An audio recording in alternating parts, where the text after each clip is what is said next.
હવે આપણી પાસે બીજા મને 4 ચિઠ્ઠી મળી છે, પણ આપણી પાસે સમય જ નથી. સુરેન્દ્રભાઈ, સંજીવનીબેન દાવડા સાહેબ, આપણે એનીવે અવિનાશભાઈ, તો એમની બધાની હું માફી માંગી લઉં છું, કારણ કે આપણી પાસે આવા મોટા ગજાના ગઝલકાર, કવિ, નાટ્યકાર આવા હોય તો એમને જ સાંભળીએ આપણે. તો છેલ્લે હું અશોકભાઈને આમંત્રણ આપું છું. અશોક વિદ્વાંસ એ ગોપાલરાવ વિદ્વાંસના વિદ્વાન પુત્ર છે ને ગદ્ય બહુ સુંદર લખે છે, પણ આ વખતે કાવ્ય લઈને આવ્યા છે. સોલિટરી રીપરનું અનુવાદ કર્યો છે, તો તે આપણે સાંભળીએ.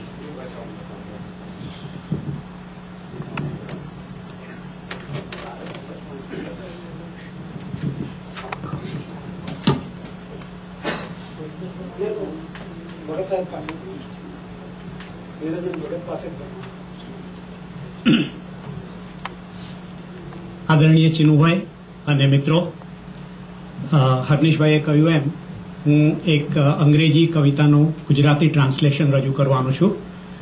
અંગ્રેજી કવિતા વિલિયમ વર્ડ્સવર્થની બહુ જાણીતી કવિતા સોલિટરી રીપર, એનું મેં અનુવાદ કર્યો છે. થોડો રેફરન્સ રહે એટલા માટે હું ઓરિજિનલ વાંચું છું પહેલા, અને પછી મારો એનો જે તર્જુમો છે એ રજૂ કરીશ.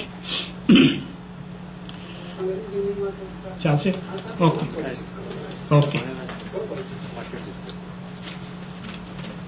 ઓલરાઈટ. તો ચિનુભાઈએ કહ્યું એ પ્રમાણે હું અંગ્રેજી સ્કીપ કરું છું અને એનું મારું ગુજરાતી છે એ જ રજૂ કરું છું.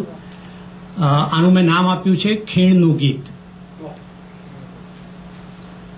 ટેકરી ડુંગર દૂર વસેલા, હરિયાળી ચાદરથી મઢેલા, આભ માહીથી ભૂલું પડેલું, ધુમ્મસ એની સાથ સૂતેલું. ડુંગર વચ્ચે ખીણમાં કેડી, નાનું ઝરણું ક્યાં ગાતું તું. ડુંગર વચ્ચે ખીણમાં કેડી, નાનું ઝરણું ક્યાં ગાતું તું. આંબાની વનરાઈ વચાળે, કુદરત કેરું ઘર અજવાળે. એવા રૂડા થાન કનેથી નીકળ્યો મારો માર્ગ જેદી, વિસામવા ઘડી હેઠે બેઠો, સુણ્યો ત્યાં મેં સુરકો મીઠો. હું થંભ્યો કોઈ ગાતું હતું, એનું ગીત મને સંભળાતું હતું. ખેડૂત કન્યા ખેતર વચ્ચે ખોઈ વાળીને ઓઢણી બાંધી, કામમાં દિલ પરોવી દઈને, ગાતી દિલ ફંગોળી દઈને. એના દાતરડાને ધાર હતી, લીલા ડુંડાની ઉભી હાર હતી. એના દાતરડાને ધાર હતી, લીલા ડુંડાની ઉભી હાર હતી.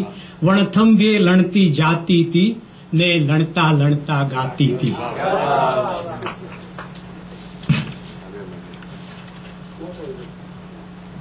એ ગીતમાં કો થડકાટ હતો, એ બોલમાં વેદના રોતી હતી. એમાં આશાનો ઉભરાટ હતો, નવ યૌવનનો છલકાટ હતો. એનું ગીત બધાથી જુદું હતું, એનું ગીત બધાથી જુદું હતું. ચારણના દુહાથી જુદું, નોરતાના ગરબાથી નોખું, લગ્ન ગીતથી વધુ રસીલું, ઘેરૈયાથી અધિક જ ઘેલું. એના ગીતથી ખીણ છલકાતી હતી. વર્ડ્સવર્થે જે શબ્દો વાપર્યા છે, O listen for the vale profound is overflowing with the sound. એના ગીતથી ખીણ છલકાતી હતી, જાણે વસંત ઋતુ મલકાતી હતી. આભ ઓઢેલી ધરતી પર એ ગીત અનંતનું ગાતી હતી. આજનો દિનને આઘડી માહી, આજનો દિનને આઘડી માહી, ધરાપુત્રી એ વ્યસ્ત હતી. કાલ ભલે આવે ના આવે એવી અદામાં મસ્ત હતી. એવા હૃદયાનું ગીત ગાવા, એવા હૃદયાનું ગીત ગાવા, અમી ભરેલા સૂર રેલાવા.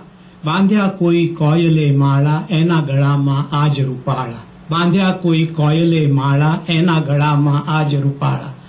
મારે કબૂલ કરવું જોઈએ કે આ જે બે લીટી છે એ કવિ શ્રીધરાણી, કૃષ્ણલાલ શ્રીધરાણીની કવિતામાંથી મેં તફડાવી લીધી છે.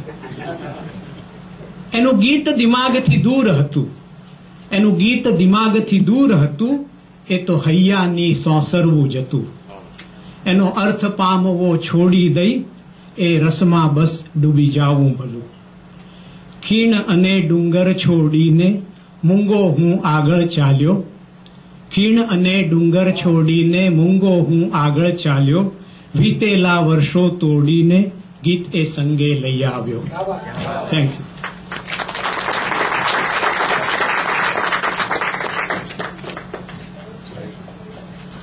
મને હતું કે મને અનુવાદ વિશે કંઈક બોલવા મળે સારું.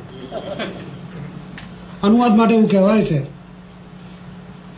કે એ સ્ત્રી જેવું છે, કાં એ વફાદાર હોય કાં સુંદર હોય.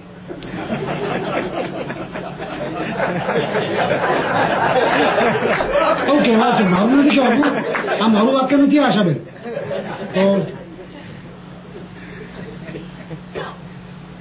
ઝવેરચંદ મેઘાણીએ જો ન કહ્યું હોત ને તો આપણને ખબર જ ના પડત કે સમબડીઝ ડાર્લિંગનો અનુવાદ છે.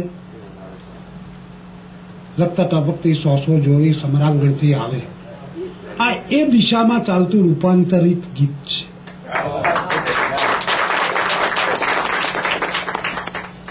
મારા મનમાં એવું સ્પષ્ટ છે કે અને બેતાજ ભાષા બેઠો છે એનો સંતુ રંગીલી લખીને એ તો ના ના એ તો તું બેસી જ રહે.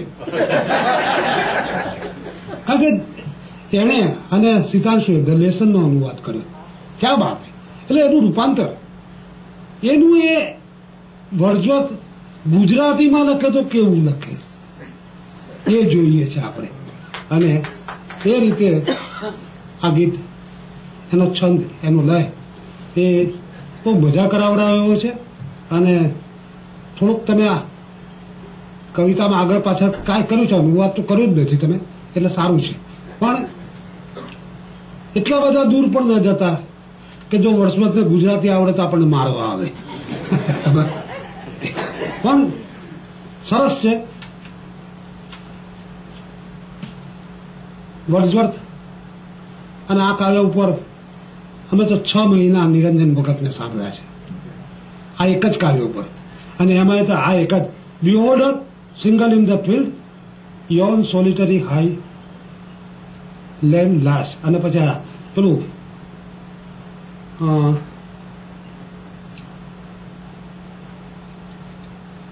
The music in my heart I bore long after it was heard no more. આના ઉપર એ માણસ જે બોલ્યા કરે ભરત સાહેબ, બહુ મજા પડી જતી હતી. પણ ઘણા વર્ષે તમે મને એ યાદ અપાવડાવ્યું કે ચીનો મોદી તમે વર્ડસવર્થના ઘેર જઈ આવેલા અને જે લીલોતરી જોયેલી એ લીલોતરી આ ગીતે, આ કવિતાએ પૂરી પાડી. Thank you very much. તો હવે પ્રસ્તુત છે હર્નિશ જાની, કોઈ પણ જોક વગર.